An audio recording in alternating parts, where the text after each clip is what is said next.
Hey, Growing in Grace family. I'm here today to talk to you about the technological revolution and the effects that it's having on our children and ourselves, our feelings or lack thereof, emotions, self-control, accountability, ownership, empowerment, individuality, and everything in between, all encompassing. I would like for you to take a look at your thumb and tell me what you see. Some would say that they see a knuckle, a cuticle. I really need a manicure, that's for sure. Maybe red or the color of their skin. Some might say they see a scab or a blister.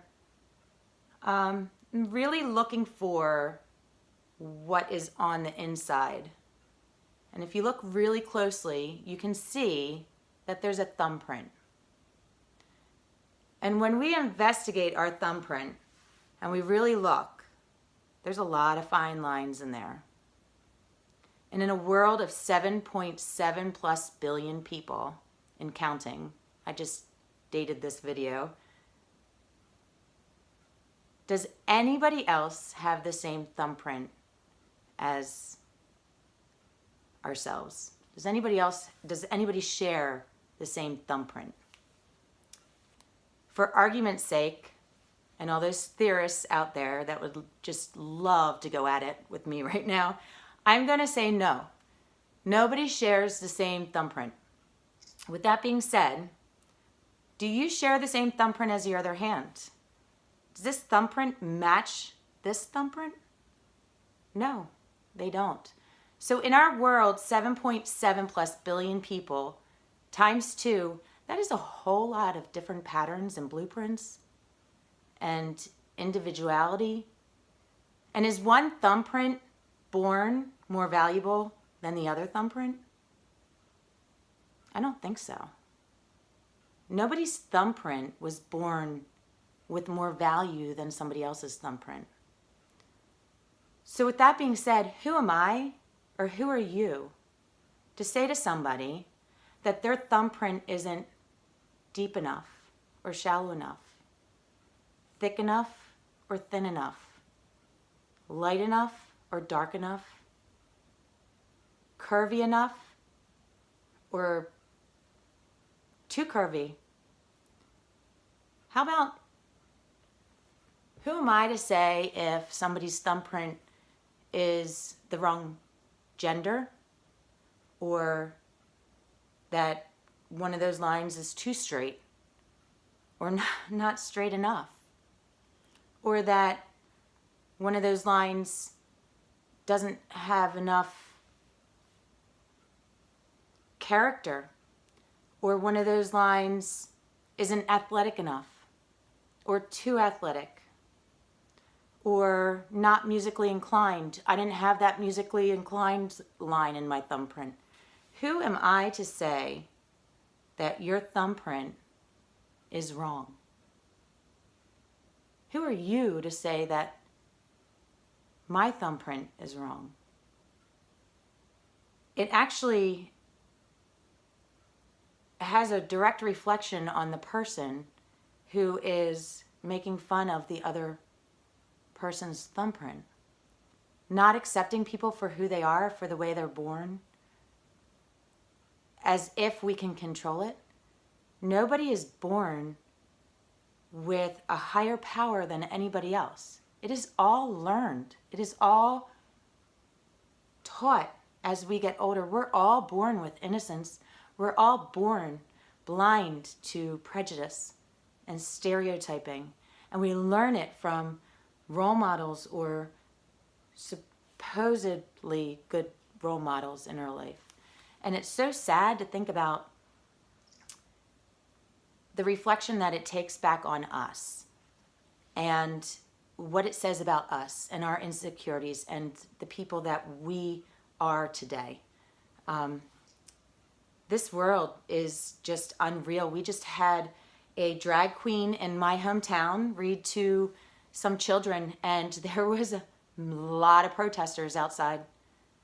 Why does it matter if a drag queen is reading to children. A person, another human being, is willing to read to children. Those children are blind by the prejudice that all those adults that were protesting were delivering, and their message that they were delivering to these children. It's unbelievable when you step back and you actually look at the lens of the perspective of what's going on. It's just, it amazes me. So who are we to judge someone else for their thumbprint, for their individuality? It is a reflection, a direct reflection on who we are as humans and society, and taking ownership for our prejudice and what we deliver, and the role models that we're supposed to be for these children today. No wonder we're handing machines for them to hold and for them to learn. And how do they learn feelings off of these machines? They can't learn feelings or how to feel or emotions or how to problem solve or how to cope or how to even interview for a job someday. And actually, more people would rather be behind a phone texting than they would to deliver a phone call and hear somebody's conversation and emotion behind their words. It's tearing our society apart. So if we can come together individually, one-on-one, and just start taking accountability and ownership for the things that we speak, the things that we stand for, or our opinions, that's fine that we have certain opinions, but watch how we deliver, watch the message that we're sending to our children. We don't even realize that the hidden message is behind to the things that we're doing, all out of fear. All out of fear. Fear for what? Why are we so fearful of accepting everybody as an individual? We all have a different thumbprint. Why are we so scared of accepting everybody else's individuality and their opinions and who they are? Just food for thought. I hope that this message or anything that you get from this video can help you to really kind of think about on a daily basis the ownership of what comes out of our mouths and our choices and our decisions and our perspective, and how we role model to the people around us. Children or peers or family members or coworkers or neighbors, we all are role modeling for each other, and to kind of set good examples of accepting each other for who they are instead of being prejudiced and trying to put a value on somebody's thumbprint. It just doesn't make sense. And if we actually step back and look at the whole situation, society's crumbling. So if we could just maybe think about what we have to offer in positive ways for each other, and be awesome role models and accept people for their differences and put our fears and insecurities behind, this world could end up being something a little bit more amazing. If not, maybe a town could be a little bit more amazing, or a home. Let's start in our homes. Let's start by accepting people for who they are in our own home, and creating environments in our own home that are safe and comfortable for our little children to grow up in and for families to get along in. Just a little food for thought. Keep growing in grace, and I hope you can take this message to heart and just give you something to think about. I hope you have a great night. Take care. Grow in grace. Bye.